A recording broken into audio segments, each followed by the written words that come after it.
ഈ ഉറച്ച മണ്ഡലത്തിൽ DYFIക്കാരനെ കൊണ്ടിട്ടു. ഫലം വോട്ട് കുത്തനെ ഇടിഞ്ഞു. ടീച്ചറെ കൊണ്ടുപോയിട്ട് അവിടെ ടീച്ചറെ തോൽപ്പിക്കുകയും ചെയ്തു. മട്ടന്നൂർ വോട്ട് കുറയുകയും പേരാവൂർ തോക്കുകയും ചെയ്തു. നിങ്ങൾ നോക്കണം, ഈ പാർട്ടി ഇമാതിരി ബ്ലണ്ടറല്ലേ ചെയ്തിരിക്കുന്നത്. ഇത് തിരുത്തണ്ടേ, ഇവർ തിരുത്തോ എനിക്കറിയില്ല. ഇനി അതല്ല, ടീച്ചറെ നിർത്തി. ഈ പാർട്ടിക്ക് എന്താ വാശി വേണ്ടത്?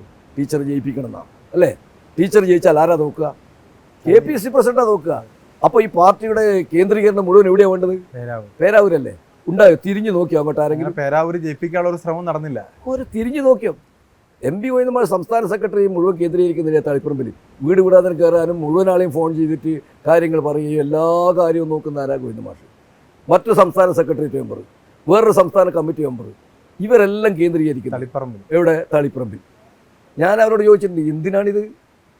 ഈ വലിയ മനുഷ്യനാണല്ലോ അവിടെ KPC പ്രസിഡന്റ്, പാർട്ടിയുടെ ഏറ്റവും വലിയ, കോൺഗ്രസിൻ്റെ ഏറ്റവും വലിയ നേതാവായ KPC പ്രസിഡന്റ് തോൽപ്പിച്ചാലല്ലേ? അതല്ലേ നിങ്ങൾക്ക് വാശി വേണ്ടത്? അവിടെ പേരാവൂരിൽ കൊണ്ടുപോയി തോൽപ്പിച്ചു. തീർച്ചയായിട്ടും അത് തന്നെയാണ്. ഇല്ലെങ്കിൽ ടീച്ചറെ ജയിപ്പിക്കണം എന്നുണ്ടെങ്കിൽ ടീച്ചറെ തലപ്പിൽ നിർത്തിക്കൂടെ? ടീച്ചറെ മട്ടന്നൂരിൽ നിന്ന് മാറ്റേണ്ട കാര്യമുണ്ടോ? അപ്പോൾ ടീച്ചർ ജയിക്കാനേ പാടില്ല എന്നാണ് പാർട്ടി നേതൃത്വത്തിൻ്റെ ആഗ്രഹം.